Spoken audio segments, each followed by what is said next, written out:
Alright, here we are back in the Middle Ages. The Wife of Bath. The Wife of Bath is arguably the most interesting character of all the pilgrims. And I say that because the Wife of Bath is, I would say, even to this day, a pretty complex character. Some people have seen her as an anti-feminist stereotype.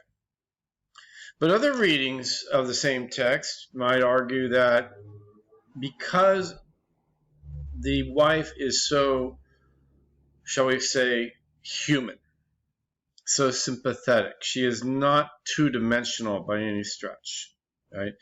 She is somebody who has a real vivacity to her and a real sense of power that, and I don't just mean in traditional power ways. What I mean is she has a powerful personality that very much comes through. So on the one hand, you could say, yeah, she's kind of this stereotype.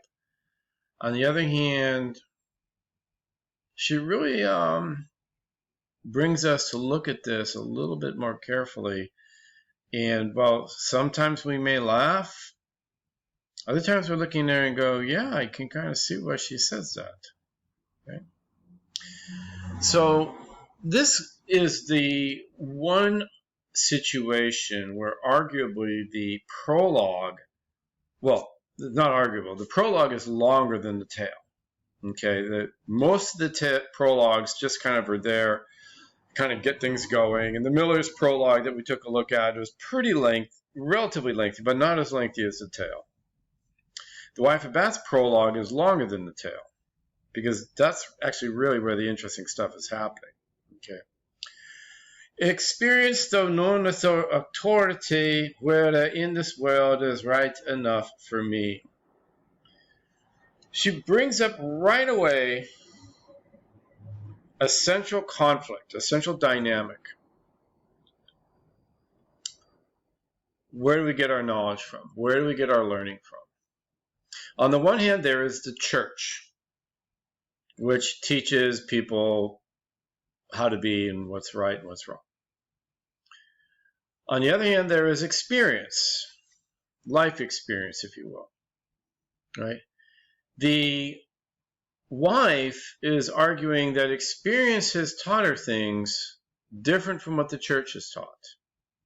Okay. Those of you who took 216, either with me or somebody else, you may remember Yeats's poem, Crazy Jane, talks with the bishop. Crazy Jane is a character very much like the Wife of Bath, right? And we have that kind of conflict between what the church says and what she has learned in her life. Okay. Now, she has had 5 husbands. The wife has had 5 husbands. In the general prologue, not only does it say that she's had 5 husbands, but it insinuates that she's been with a lot of other men as well. We all know what that means. Now, the thing about the 5 husbands, there's no divorce. Okay? So that means that they all died. And she says 3 of them are good and 2 of them are bad. Now, she talks about the idea that people are critical of her for having multiple husbands.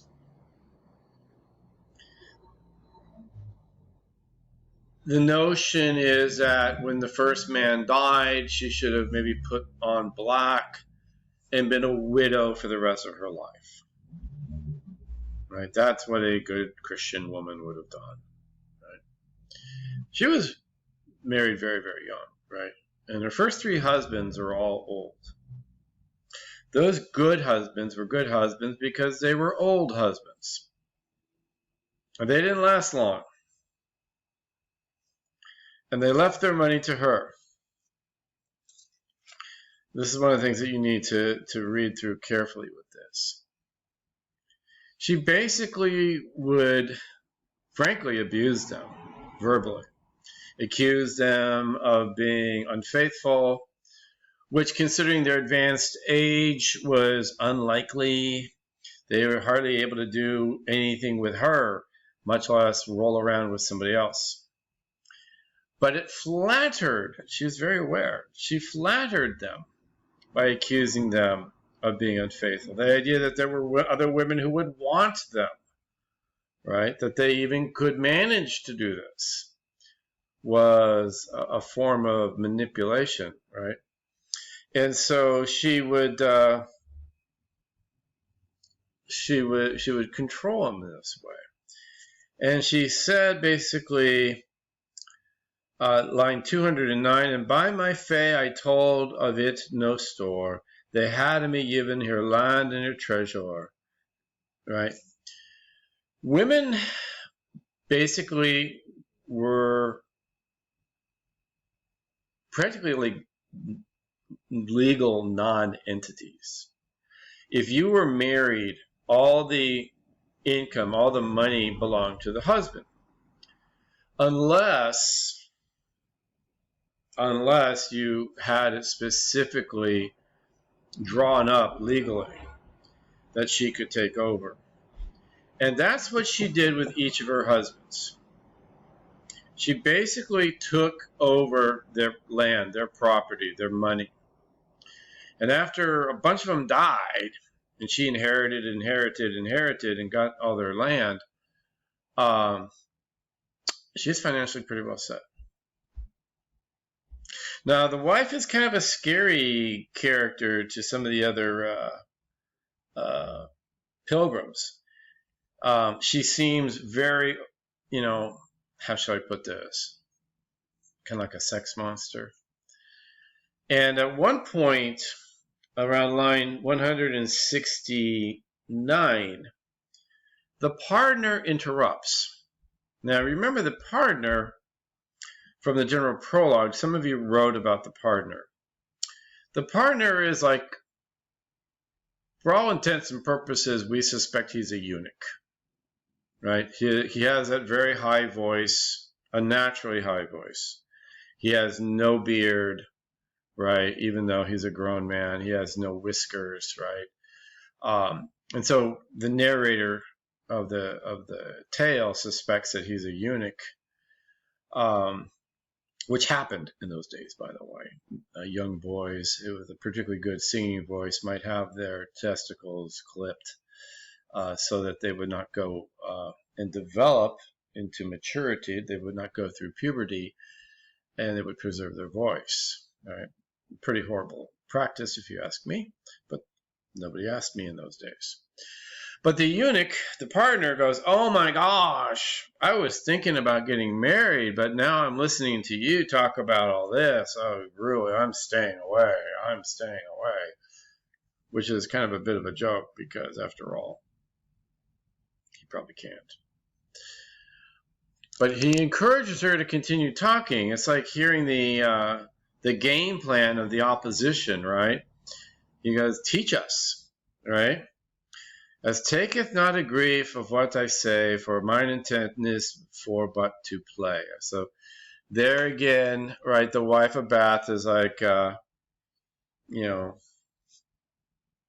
don't take all this too seriously. I'm just having fun with you guys. Right? But the three older good husbands signed away their wealth and then conveniently died, right? Now, the fourth husband was one of her bad husbands, and he was a younger man, right? So now she's getting older. She marries this guy, and he is unfaithful to her. And she's really upset, right? She's really upset, and basically she has this great line about cooking him in his own grease by making him feel aware that she is unfaithful to him, right? She's a little ambiguous whether she did this or not, but for real, but one never knows. The fifth husband, the youngest husband, likes to read to her from a book all about bad women. And the passage that deals with these bad women goes on and on and on. You know, it kind of begins with Adam and Eve and how Eve is the temptress and leads Adam astray. Now, the whole thing is, of course, an exercise in misogyny, right? All these stories that say how bad women are and bring down good people, right? That women are the downfall of men.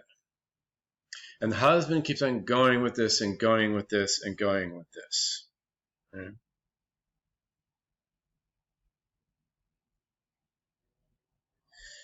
Eventually, of course, she gets upset with him, right? Tears out a page of the book, right? You know, she's get this thing away, right? Tears out a book. And these books, by the way, are not like books today, right? These are hand sewn, very expensive, not so easy to get, and not so easy really to mess up, right? He hits her so hard that she falls down, and in fact, eventually is made deaf in that ear. And she gets up and pummels him, right?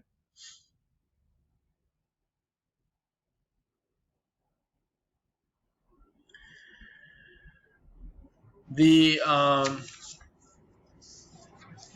guilt that he feels over doing this, right, leads him ultimately to say, "I'll do whatever you want," right? Right. And again, an end with all those stories, and eventually he dies, of course.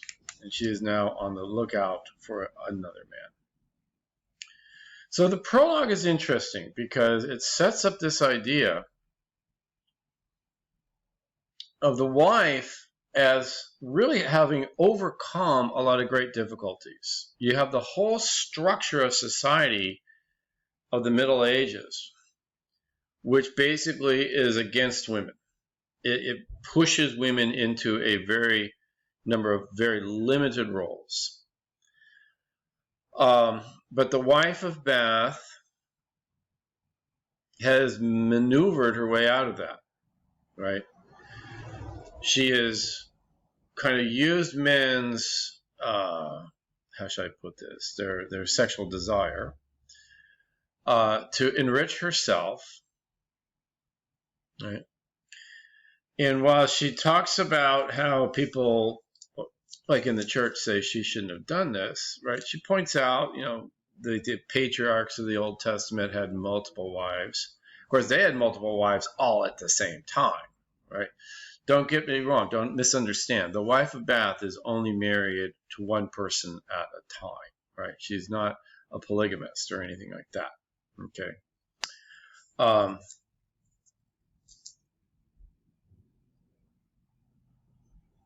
And the fifth husband, basically, essentially surrenders over. They all eventually surrender over to her, the wife of Bath.